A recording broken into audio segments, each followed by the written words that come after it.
Good morning ma'am. Morning चंदा। हाँ बेटा चंदा, भी एक दो रोज में ये पेपर खत्म हो जाएगा।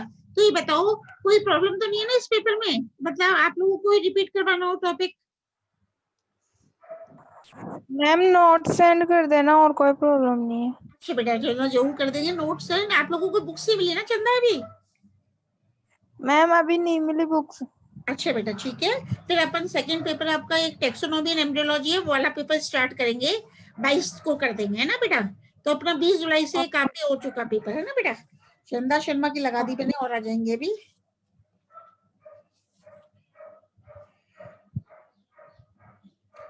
वैसे आप लोग तो वैसे भी स्टूडियस हो, तो कोई प्रॉब्लम होती भी नहीं है। आप लोग को तो डेली अटेंड कर रहे हो ना बेटा चंदा? Yes ma'am. हाँ बेटा। आजकल चंदा चलावरिया नहीं आ रही बेटा, चंदा चलावरिया उनको भी बोलना। मैम मेरे पास नंबर नहीं है उसके। अच्छा बेटा अच्छा।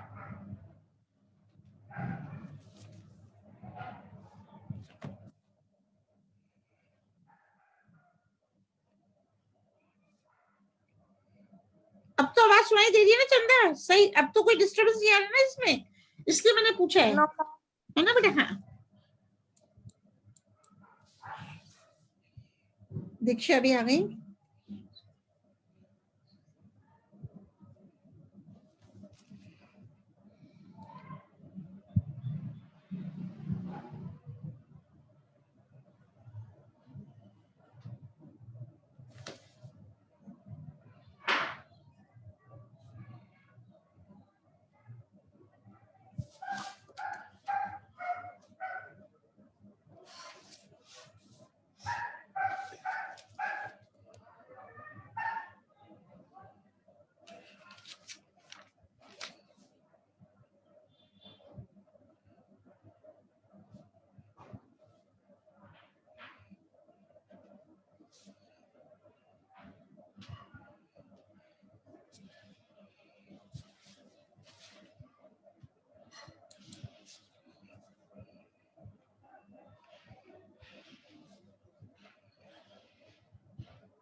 कौन कौन आया? चंदा, चंदा शर्मा तो आई गई, निर्मला चौधरी और दीक्षा, है ना? दीक्षा निर्मला चौधरी और आ रही होंगी।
Morning ma'am.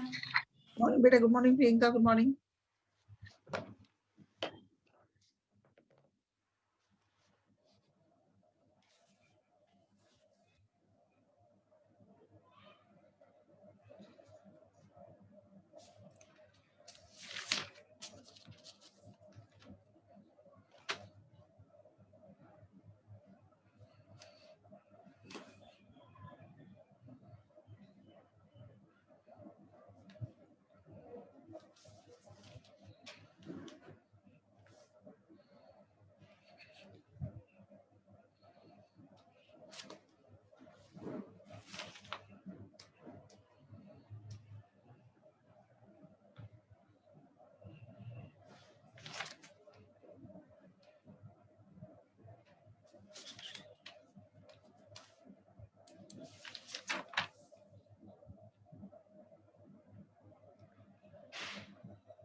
अंजलि शर्मा, आपकी क्लास में अंजलि सोनी भी है बेटा? दो है क्या अंजलि?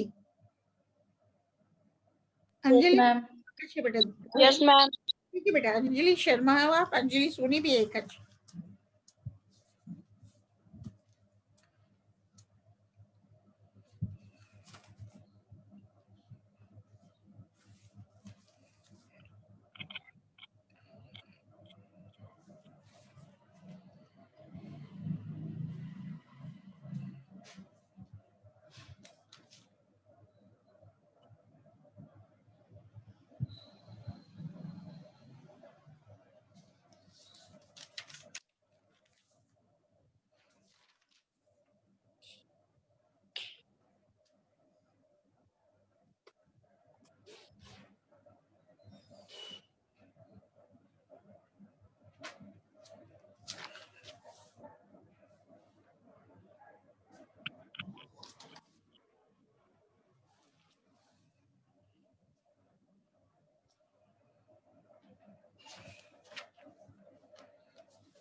हाँ, सुमन चौधरी ज्वाइन कर रही है, पिंकी चौधरी और सुमन चौधरी।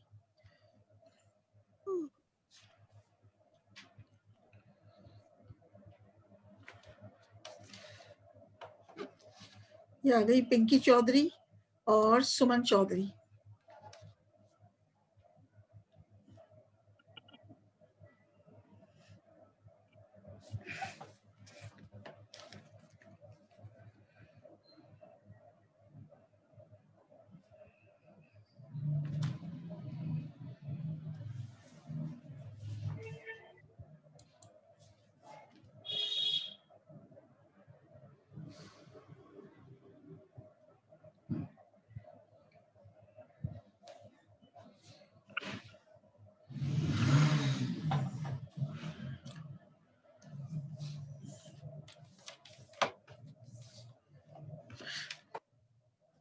और आ गया चंदा चलावरिया भी आ गई आज, ठीक है।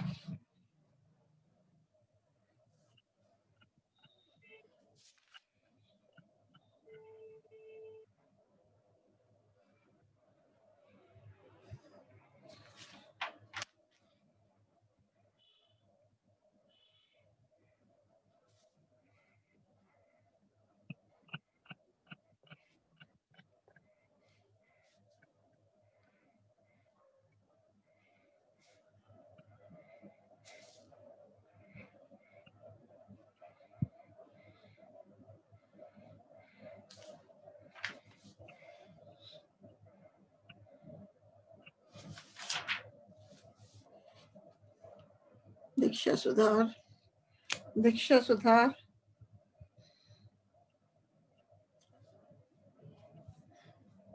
इंदिरा चौधरी, इंदिरा चौधरी, कंचन चौधरी, पायल राजे, ममता शर्मा।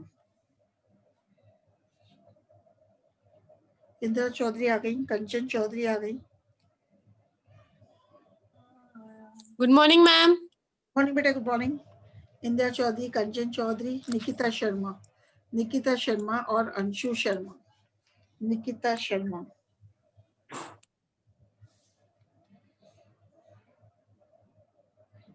ये कौन है? अंशु शर्मा।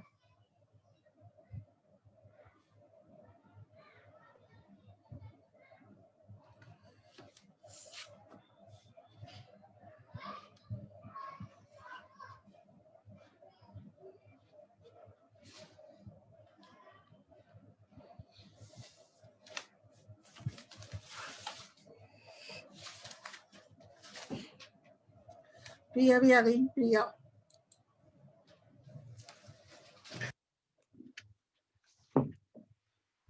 अच्छा, अपन बात कर रहे थे एडेप्टेशंस इन हाइड्रोफाइट्स। हाइड्रोफाइट्स में एडेप्टेशंस, अनुकूलन कैसे होते हैं? तो पहले अपन बात कर रहे थे about the morphological adaptations in hydrophytes, मतलब जलोदभिद में आकारिकीय अनुकूलन कैसे होते हैं। अब मैं बात करती हूँ आपसे, मतलब हाइड्रोफाइट्स में एनाटॉमिकल एडेप्टेशंस कैसे होते हैं, मतलब जलोदभिदों में आंतरिक अनुकूलन कैसे होते हैं। तो जलीय पादपों में निम्न आंतरिक अनुकूलन लक्षण पाए जाते हैं। पहला है reduction in protective layer, reduction in protective layer, सुरक्षात्मक परत का ह्रास। तो जल निमग्न पौधों में क्यूटिकल का पूर्णतः अभाव पाया जाता है, मतलब in hydrophytes the cuticle is totally absent.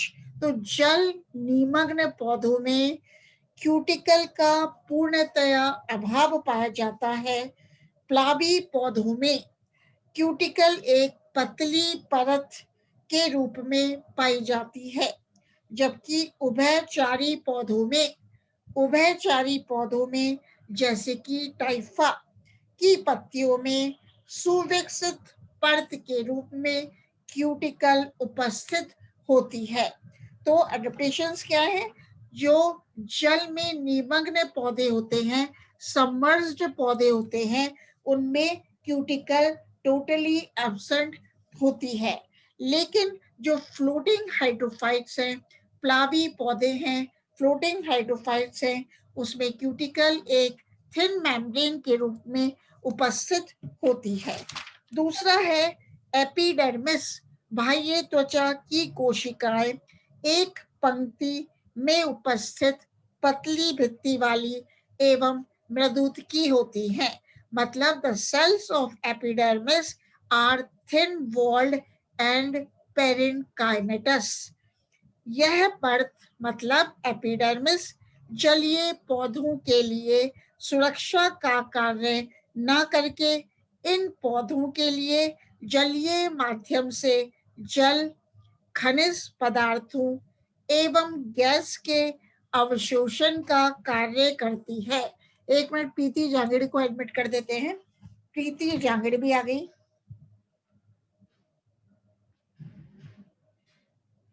प्रीति जांगड़ आ गई, ठीक है। तो एपिडर्मिस जलीय पौधों के लिए सुरक्षा का कार्य न करके इन पौधों के लिए जलीय माध्यम से जल, खनिज पदार्थों एवं गैस के अवशोषण का कार्य करती है। इस प्रकार कुछ जलीय पौधों, एक मैं पूजा कुमावत देख लेते हैं। इस प्रकार कुछ जलीय पौधों जैसे हाइड्रिला की एपिडर्मल सेल्स में हरित लवक, क्लोरोप्लास्ट भी उपस्थित होते हैं, अतः ये प्रकाश संश्लेषण का कार्य भी करती है। मतलब कुछ एपिडर्मल सेल्स में बेटा चूंकि क्लोरोप्लास्ट पाए जाते हैं, हरित लवक पाए जाते हैं, अतः एपिडर्मिस बाह्य त्वचा फोटोसिंथेसिस प्रकाश संश्लेषण का कार्य भी करती है। तीसरा है एपिडर्मिस पर बाह्य त्वचा पर रोम ट्राइकोम्स जैसी संरचनाएं पूर्णतया अनुपस्थित होती हैं। मतलब the trichomes are totally absent. They are totally absent on the epidermis. एक में कांता जाट आ गई। हाँ, चौथा है हाइपोडर्मिस अल्प विकसित या अनुपस्थित होती है। हाइपोडर्मिस इज लेस डेवलप्ड और हाइपोडर्मिस इज एब्सेंट। तो हाइपोडर्मिस अल्प विकसित होती है या अनुपस्थित होती है। अब बात करते हैं abundance of air spaces. Air spaces मतलब वायु प्रकोष्ठों की बहुलता। जलीय पौधों को प्लावी अवस्था में रखने एवं इनमें गैसीय विनिमय के लिए वायु की आवश्यकता होती है।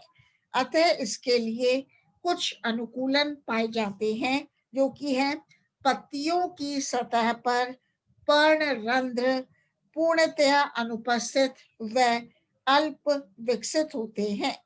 जल की सतह पर तैरने वाली पत्तियों में ऊपर की ओर एवं उभयचरी पौधों के वायवीय भाग की पत्तियों में दोनों ओर रंध्र पाए जाते हैं।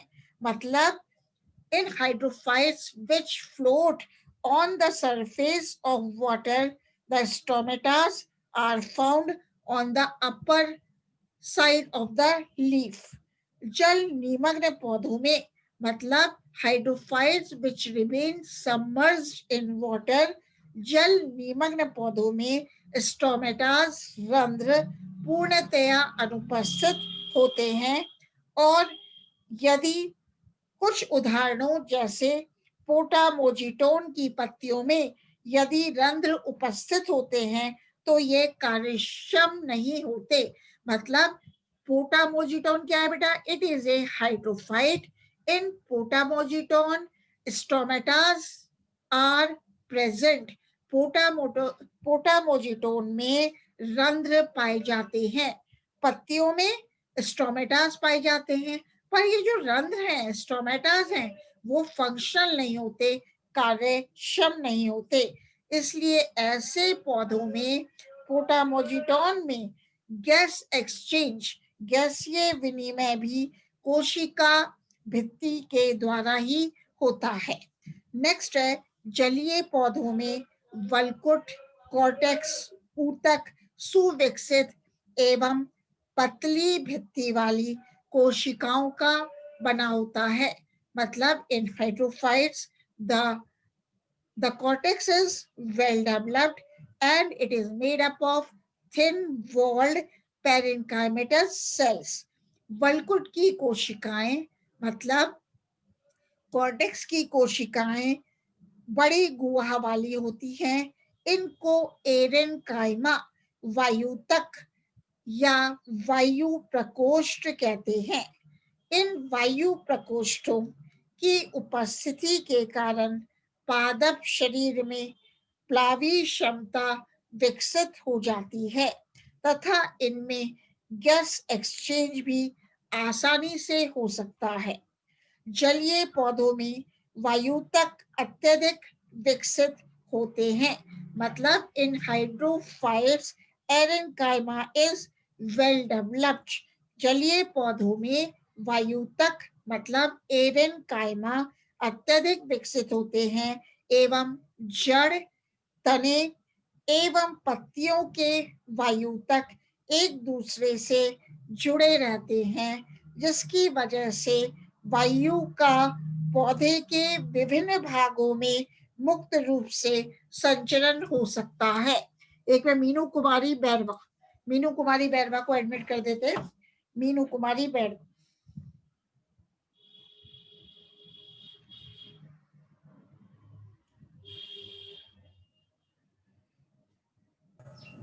मीनू कुमारी बैरवा आई है और ममता बैरवा, ये तो आ गई मीनू कुमारी बैरवा। एक आ गई ममता बैरवा, ठीक है बेटा, ममता बैरवा, ठीक है।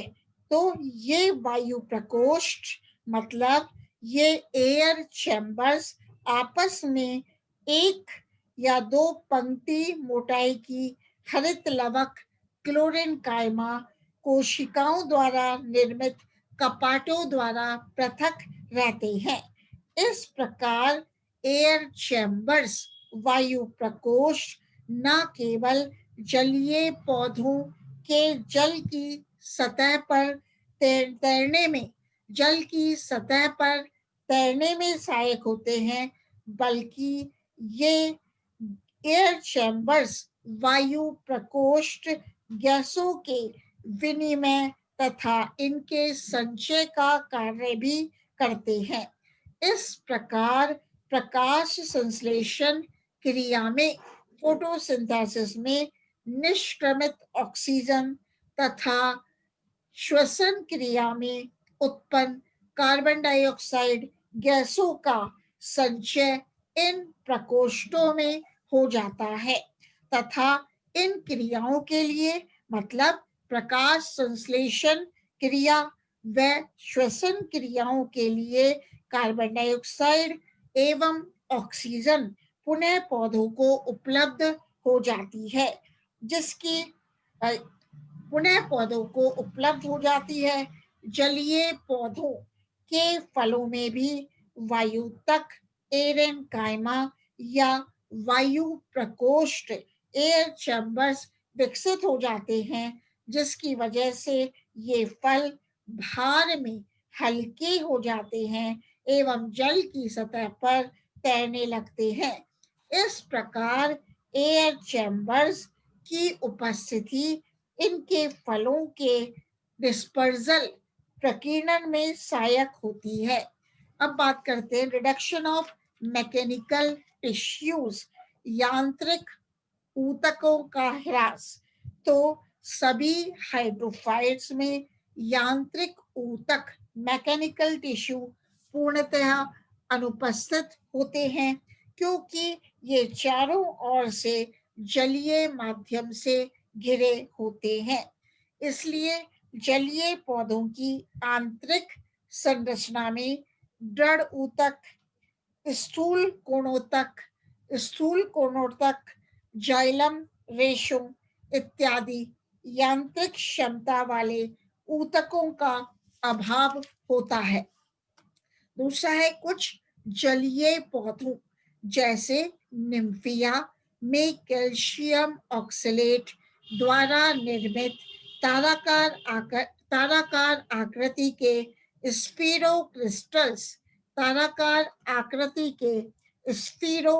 क्रिस्टल्स व कंडक स्क्लेरिड्स पाए जाते हैं। इनकी उपस्थिति से इन पौधों में यांत्रिक क्षमता उत्पन्न होती है। इसके अतिरिक्त इनमें रेफाइड्स भी पाए जाते हैं। अब बात करते हैं reduction of vascular tissues in hydrophytes, संवहन ऊतकों का ह्रास। जलोद्भिद में हाइड्रोफाइट्स में जल एवं खनिज पदार्थों का अवशोषण पादप की संपूर्ण सतह से होता है। जल इनके चारों ओर मौजूद रहता है, इसलिए इनको संवहन ऊतकों की आवश्यकता नहीं होती, जिसके परिणाम स्वरूप जलीय पौधों में संवहन ऊतक अल्प विकसित होते हैं।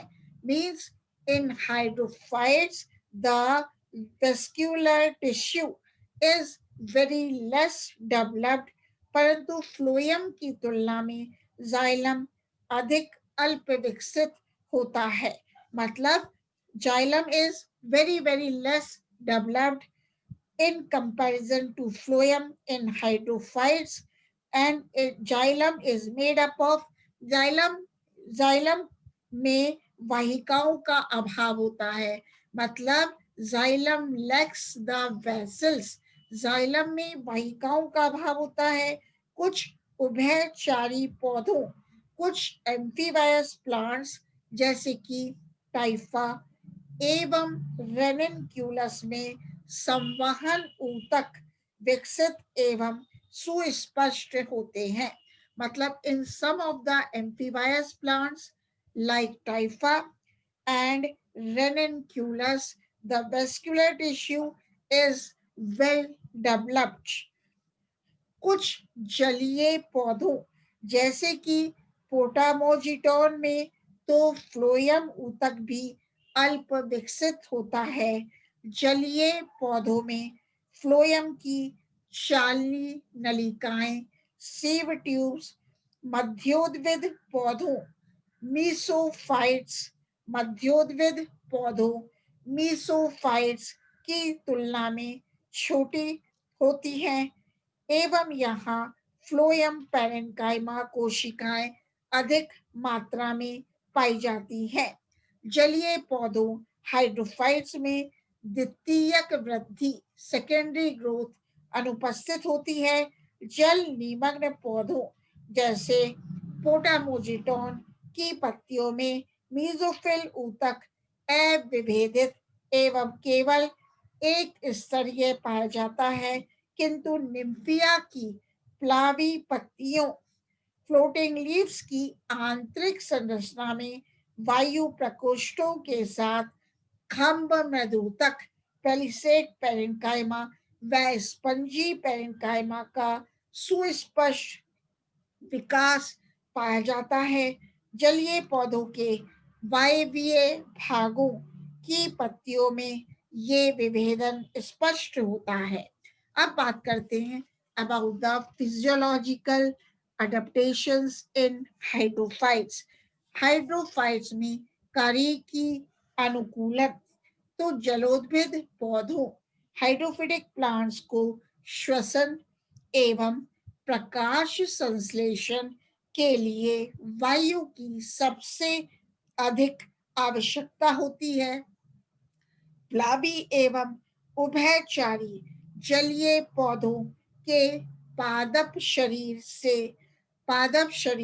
तो वायु के सतत संपर्क में रहते हैं, लेकिन जल निमग्न पौधों को अपनी आवश्यकता के लिए जल में घुलनशील गैसों को ही प्राप्त करना जरूरी होता है.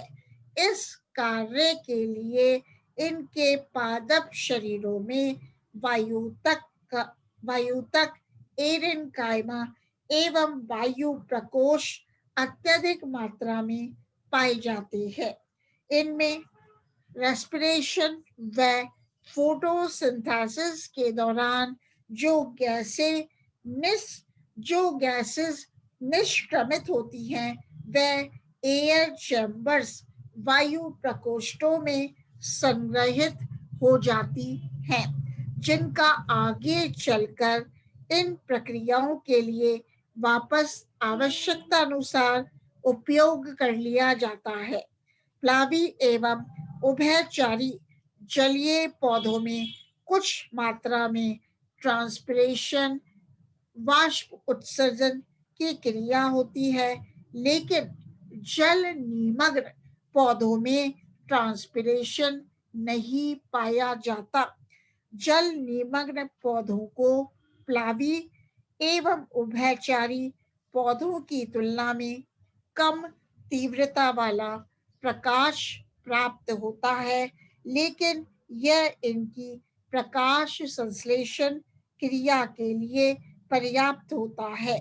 इसके अलावा जलोद्भिद पादप कोशिकाओं का परासरण दाब भी कम होता है. तो अब बात करते हैं ब्रीफ मीसोफाइट्स मध्योद्भिद या समोद्भिद. तो इस श्रेणी के पौधे पृथ्वी पर सबसे अधिक संख्या में पाए जाते हैं. इस प्रकार के पादप मतलब समोद्भिद या मध्योद्भिद मीसोफाइट्स वायु, ताप, जल की सामान्य परिस्थितियों में पाए जाते हैं. लवण युक्त एवं जल आक्रांत मृदाओं में इस प्रकार के पौधे मीसोफाइट्स नहीं उगते। तो यह निष्कर्ष निकाला जा सकता है कि मध्योद्भिद पौधों में मीसोफाइट्स में जलोद्भिद एवं मरुद्भिद पादपों के बीच के लक्षण पाए जाते हैं। शुष्क एवं जलीय दोनों प्रकार की परिस्थितियां इस प्रकार के पौधों की वृद्धि के लिए मिलकर आदर्श व्यवस्था प्रदर्शित करती हैं। एक मिनट, मोनिका आ गई, मोनिका को एडमिट करते हैं बेटा। मोनिका भी आ गए।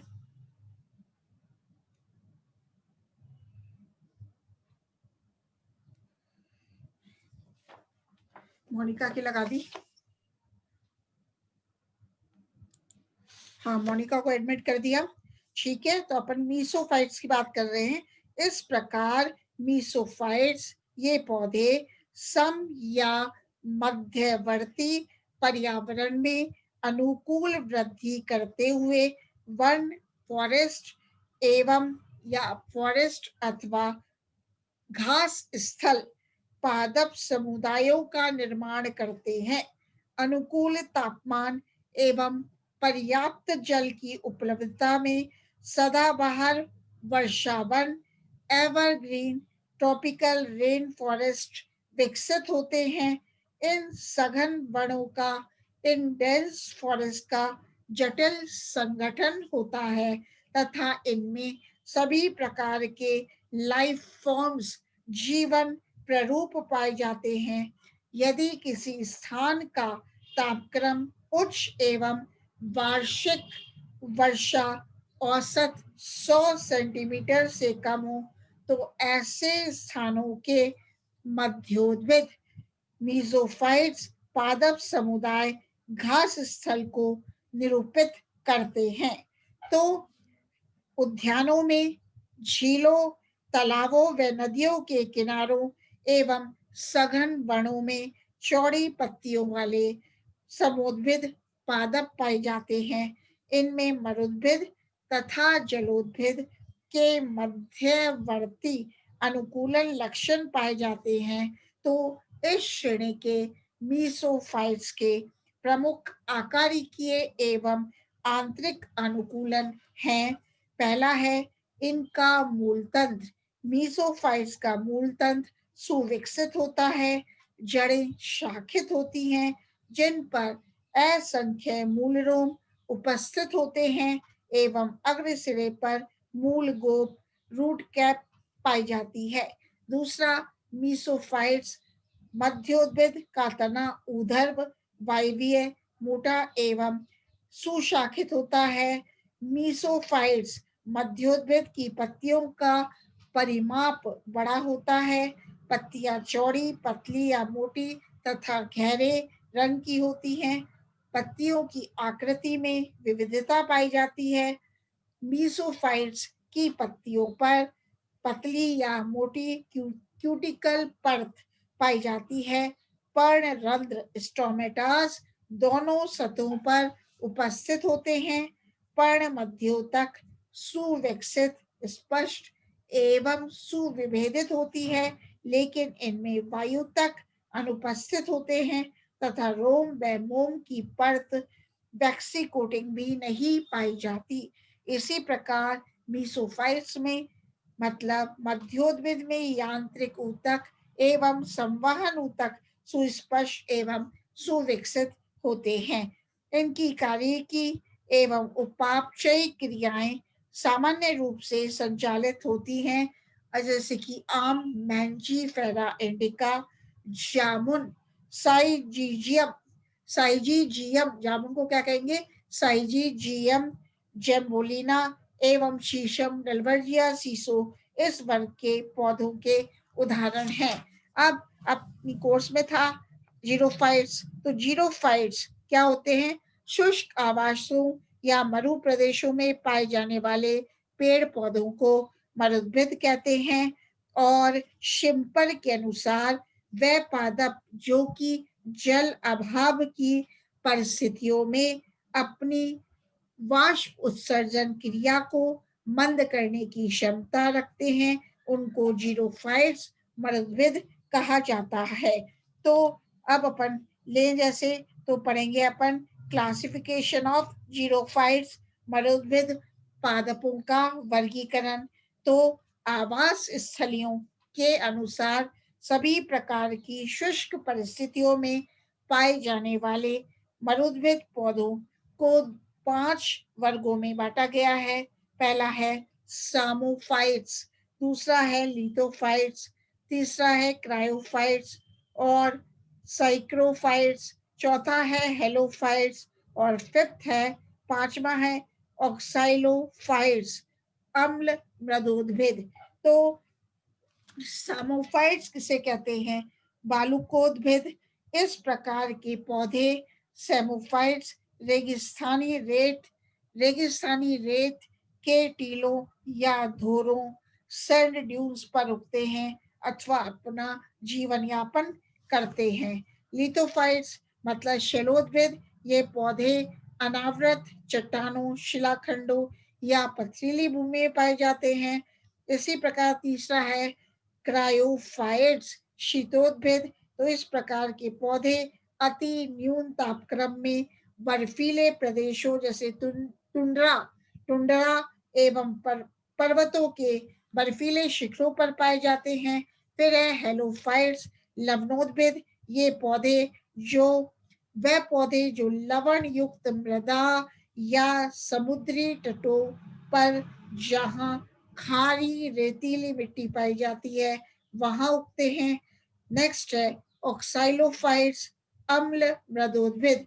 ऐसे पौधे अम्लीय मृदा या जल में पाए जाते हैं जहां का पीएच मान 7 से कम होता है। तो ये वाला भी अपना हाइड्रोफाइट्स है, जीरोफाइट्स है। ये भी अपना आज टॉपिक कंप्लीट हो गया। अब अपन लेंगे नेक्स्ट क्लास में types of vegetation of Rajasthan. Rajasthan की वनस्पति के बारे में बात करेंगे, जो आपके कोर्स में और डाल रखा है कि राजस्थान में कौन कौन सी वनस्पति पाई जाती है। इन ब्रीफ मैं बता देती हूँ कि राजस्थान की वनस्पति, तो राजस्थान इकोलॉजी ऑफ राजस्थान जिसके बारे में बात करेंगे, तो ऋग्वेद का रचना स्थल मरु, मेरु व माल को समाहित करने वाला भारत का एकमात्र राज्य राजस्थान भौगोलिक, ऐतिहासिक, आर्थिक एवं सामाजिक दृष्टि से विविधता सजोए हुए है। मतलब राजस्थान में विविध प्रकार की वेजिटेशन पाई जाती है, वनस्पति पाई जाती है। भारत के उत्तर पश्चिमी भाग में राजस्थान पतंगाकार में 23 डिग्री उत्तरी अक्षांश से 30 डिग्री उत्तरी अक्षांश तथा 69 डिग्री पूर्वी देशांतर से 78 डिग्री पूर्वी देशांतर के मध्य स्थित है। मतलब कहने का मतलब है संपूर्ण राजस्थान कर्क रेखा के उत्तर में है।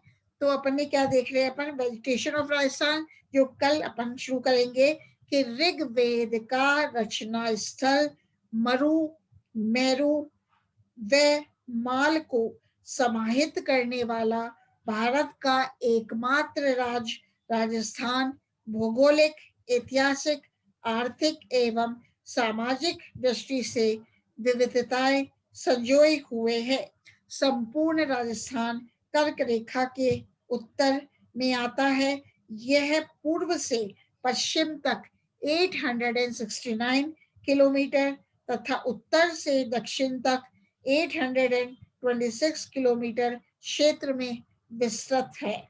इसका कुल क्षेत्रफल 3,42,239 वर्ग किलोमीटर है। इसका कुल क्षेत्रफल 3,42,239 वर्ग किलोमीटर है। क्षेत्रफल की दृष्टि से इसका भारत में प्रथम स्थान है। ठीक है, तो कल अपन लेंगे वेजिटेशन ऑफ राजस्थान। तो इस पे भी अच्छा क्वेश्चन एक बनता है, describe in brief the vegetation of Rajasthan. और एक ऐसे टाइप क्वेश्चन क्या बनता है, राजस्थान की पारिस्थितिकी पर एक निबंध लिखिए। राजस्थान की वनस्पति को कितने प्राकृतिक क्षेत्रों में बांटा गया है, ये अपन कल करेंगे। राजस्थान की वनस्पति को कितने प्राकृतिक क्षेत्रों में बांटा गया है, इसका विवरण प्रस्तुत करें। दूसरा क्वेश्चन है, राजस्थान की संकटग्रस्त पादप प्रजातियों पर एक लेख लिखिए। ये भी एक अच्छा क्वेश्चन बन जाता है, तो इसके बारे में अपन कल बात करेंगे। और राजस्थान मतलब describe in brief the endangered plants of Rajasthan. Hindi में जो पहले बोला था मैंने,